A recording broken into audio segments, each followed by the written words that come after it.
A água estava calma demais, o barco imóvel demais. E foi nesse silêncio quase sagrado que veio o primeiro estrondo, seco, surdo, vindo das profundezas. O casco vibrou, as cordas se agitaram como serpentes. Um dos tripulantes correu até a borda, olhos arregalados, enquanto o outro tentava manter o controle do leme. Não era correnteza, não era falha mecânica, era algo que se movia lá embaixo, imenso, preciso, e ao que tudo indicava, consciente. E foi então que uma barbatana riscou a superfície. Grande demais, perto demais. Como se não fosse ela que tivesse aparecido, mas eles que tivessem sido encontrados. 3 horas antes, era madrugada quando eles chegaram à enseada de Miramar, uma antiga vila pesqueira que agora vivia de turismo esporádico e histórias mal contadas. O cais estava quase vazio, exceto por uma senhora de lenço branco sentada na beira da ponte, vendendo mapas desenhados à mão. Gabriel, biólogo marinho, havia recebido uma mensagem anônima com coordenadas estranhas, junto de uma nota enigmática. Eles estão voltando, e o mar não é mais só água. Curioso e cético, ele decidiu investigar, mas não sozinho. Convidou Noah, cinegrafista e velho amigo, sempre pronto para registrar o inexplicável. Na praia, enquanto organizavam os equipamentos, a senhora do lenço branco se aproximou devagar, estendeu a mão sem dizer palavra. Gabriel, confuso, aceitou o papel que ela oferecia. Um desenho tosco, um animal gigante e um aviso escrito em letras tortas. Se ele subir, não corram, escutem. Gabriel tentou perguntar mais, mas ela já caminhava de volta, como se sua parte já estivesse feita. Eles riram, despreocupados. Ignoraram o aviso e embarcaram. Naquele momento, o mar parecia apenas um espelho calmo. O motor fazia um som contínuo, hipnótico, enquanto o barco seguia mar adentro. A água parecia um grande tecido escuro, imóvel demais para aquela hora do dia. Gabriel observava o horizonte, mas sua mente estava longe dali, ou talvez fundo demais. Noah regulava as lentes da câmera. Gravava tudo desde a partida, o embarque, os instrumentos, o céu. Gravava porque sentia que aquilo importava, mesmo sem saber por quê. Já Gabriel parecia carregar um peso diferente, algo que não podia ser registrado em vídeo. Você ainda não acredita que pode ser real, né? Perguntou Noah, sem tirar o olho do visor. Não é isso, respondeu Gabriel. É que, se for real, muda tudo, inclusive o que a gente faz aqui. Silêncio. O tipo de silêncio que só existe no mar e nas conversas entre velhos amigos. A última vez que Gabriel estivera naquele trecho de oceano havia sido quase uma década antes. Tinha 20 e poucos anos. Trabalhara num projeto internacional de monitoramento de fauna marinha. Era idealista, metódico, entusiasmado. A missão era clara: entender. Mas os patrocinadores queriam outra coisa: explorar. Estudem o comportamento, gravem o deslocamento, mas se encontrarem algo em comum, coletem. Mostrem, usem. Foi ali, perto da Ilha do Silêncio, que ele viu pela primeira vez algo que não conseguiu nomear. Um som subterrâneo, um lampejo de luz sob a embarcação. E dias depois, peixes desaparecendo da costa. Tentou reportar. Foi silenciado. Tentou voltar. Os acessos haviam sido bloqueados. Zona militar, diziam. Depois disso, Gabriel deixou o projeto. Voltou à cidade grande. Deu aulas, escreveu artigos, ficou longe do mar. Mas o mar nunca saiu dele. Você já se perguntou por que só a gente recebeu essa coordenada? Disse Noah, agora mais sério. Sim, e não gosto da resposta. Qual? Talvez porque ninguém mais tenha voltado. Noah parou a gravação. O peso da frase caiu sobre eles como a brisa que vinha do sul. Fria, cortante, inesperada. Você nunca me contou tudo o que aconteceu naquela expedição. Só disse que foi a última. Gabriel hesitou. Depois falou, mas sem olhar. Porque se eu contasse, você não teria vindo hoje. Noah riu, mas era um riso curto, desconfortável. E ainda assim aqui estou. O mar começava a mudar, não em ondas ou cor, mas em atmosfera. As gaivotas sumiram. O ar tinha um gosto metálico. E o barulho do motor parecia mais abafado. Noah apontou a câmera para o céu. Já percebeu? Nenhuma nuvem, nenhum som, nenhum barco. Estamos sozinhos, completou Gabriel. Ou talvez não. No fundo, ambos sabiam que aquela viagem não era apenas por ciência. Era por redenção, por respostas. Pouco depois das 9 da manhã, um padrão começou a se repetir. O sonar registrava pequenas explosões de movimento sob o casco, como se cardumes inteiros estivessem fugindo de alguma coisa. Gabriel franziu a testa. Isso não é comportamento de alimentação, é pânico. Deveríamos lançar o drone? Ele hesitou. Ainda não. Vamos observar mais um pouco. Noah começou a filmar de novo. Se for uma farsa, pelo menos vai render uma boa história. E se não for? Disse Gabriel. Então, talvez a gente precise deixar de contar histórias e começar a ouvir as que o oceano está tentando dizer. Na superfície, tudo ainda parecia calmo, como se o mar estivesse preparando o cenário, como se algo ou alguém estivesse prestes a falar.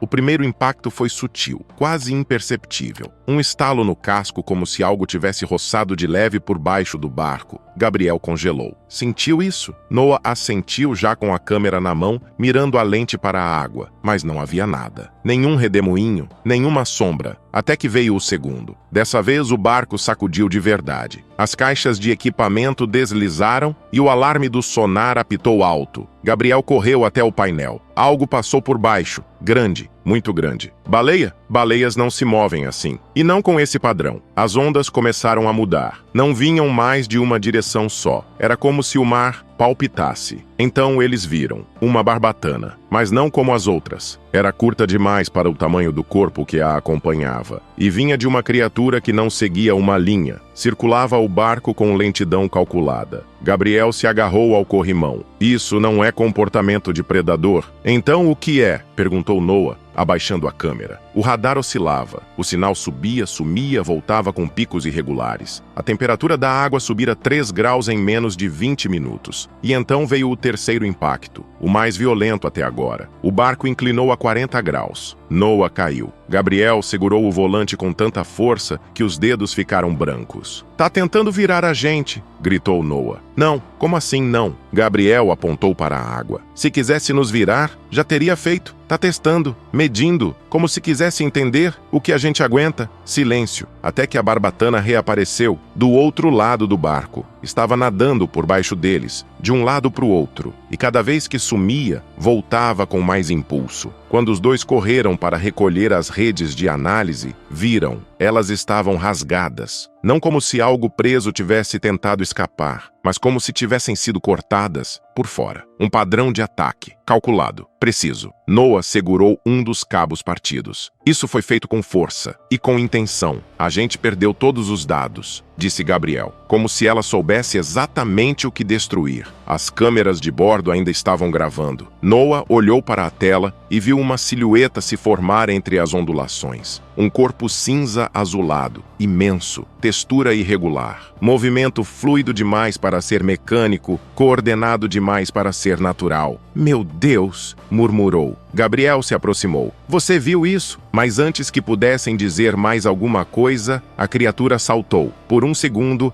ela rompeu a superfície. Era maior do que qualquer tubarão que eles já tinham estudado, maior do que qualquer baleia que já tinham registrado. E havia algo nos olhos. Não era vazio, não era instinto, era decisão. O impacto da queda da criatura formou uma onda que atingiu o barco como uma parede. A embarcação se ergueu de lado, depois desceu num estrondo, cuspindo água para todos os lados. Noah se levantou ensopado. "Isso não faz sentido. Nenhum animal se comporta assim." Gabriel se aproximou da câmera. Recuou a imagem. Reviu a gravação do salto. Ficaram em silêncio ao notar o detalhe. A criatura não atacou. Ela apenas pulou, na frente deles, como quem marca um limite, como quem envia um sinal. "E se isso tudo não for sobre caça?", disse Gabriel. "E se for sobre alerta?" Noah levantou os olhos para o horizonte, onde uma faixa mais escura surgia no mar. "E se não for a gente que está investigando isso? E se for ele que está investigando a gente?"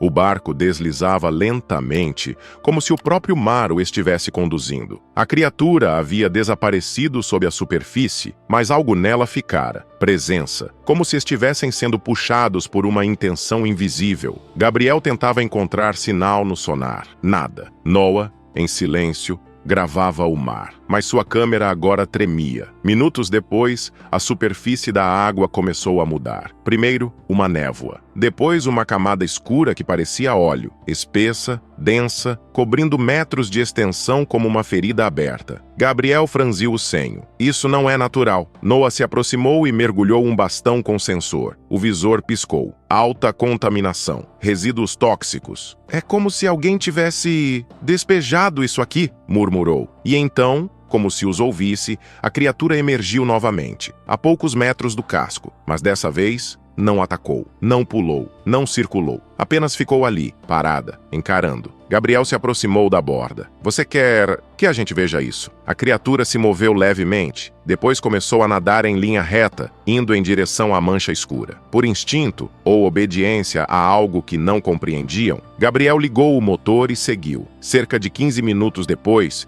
surgiram no horizonte formas imensas, embarcações industriais, quase invisíveis sob a névoa, despejando tonéis de lixo no mar. Barcos fantasma, sem identificação, sem ruído, apenas envenenando. Noah pegou a câmera. A gente precisa filmar isso. Precisam saber. Gabriel concordou, mas algo o mantinha olhando para a criatura, que agora circulava os detritos com movimentos lentos. Ela fazia sons graves, quase como lamentos subaquáticos, que vibravam pelo casco. Ela sabia. O tempo todo, disse Gabriel. Não era ataque, era mensagem. A criatura, então, fez algo que nenhum animal deveria fazer. Subiu parcialmente a superfície, curvando-se como um arco, e apontou para o céu. Noah olhou para cima. Drones, vários, camuflados entre as nuvens, provavelmente monitorando toda a operação. Foi nesse momento que entenderam. O salto, os ataques, a destruição das redes. Tudo foi um esforço de comunicação. A criatura queria impedir que coletassem dados rasos. Queria que enxergassem aquilo que ninguém quer ver. A gente veio buscar prova de vida e encontrou uma prova de morte. Ou de luta, corrigiu Noah. Gabriel olhou mais uma vez para a criatura. Não é só um animal, é um sentinela. Quando os barcos começaram a se mover em direção a eles, o motor do barco falhou. Por segundos, o desespero os tocou. Mas então a criatura posicionou-se entre eles e os navios, batendo a cauda com violência e criando ondas que dificultavam a aproximação. Ela não só os guiou até ali, ela também os protegeria na saída. Vamos sair daqui. Agora, disse Gabriel. Temos o que precisamos. E com a câmera cheia de imagens, o coração acelerado e o horizonte turvo, eles iniciaram o retorno. Enquanto se afastavam, Noah olhou para trás. A criatura não os seguiu. Ficou parada, sozinha, diante da mancha escura. Como quem diz, agora é com vocês. Foram dias silenciosos depois da volta. Gabriel enviou os dados, os vídeos, os mapas, mas os e-mails não recebiam resposta. As ligações caíam no vazio. As imagens do óleo, dos navios, da criatura, nada viralizou, nada chocou, nada interrompeu a programação habitual da superfície. Como se o mar tivesse gritado e ninguém quisesse escutar. Noah editou as imagens por conta própria. Subiu o vídeo em um canal anônimo, com o título O Sentinela do Abismo, o que o mar tentou nos dizer. Milhares viram, milhares duvidaram, mas alguns sentiram. Mensagens começaram a chegar, de outros navegadores, de povos indígenas, de mergulhadores. Eu vi algo parecido. A água estava estranha. Tem lugares onde os peixes somem de repente e algo grande surge por baixo. Eles não estavam sozinhos, nem eram os primeiros. Só tinham sido escutados. Na varanda de casa, Gabriel ainda olhava para o horizonte todas as manhãs. Não com medo, mas com uma pergunta que doía em silêncio. Por que a gente acha que tudo que está no fundo é menor do que nós? Ele sabia a resposta. Sabia que o que viram não era exceção, era síntese. O mar não é só água, é memória, é consciência antiga. É um tipo de vida que não precisa de voz para dizer: vocês não estão cuidando. Noah nunca mais filmou o mesmo tipo de documentário. Agora ele fazia perguntas diferentes. Procurava o que não aparecia nos mapas. Eles haviam sido tocados, não pela criatura, mas pela responsabilidade de ter entendido. Nunca mais voltaram ao mesmo ponto, mas em noites muito silenciosas,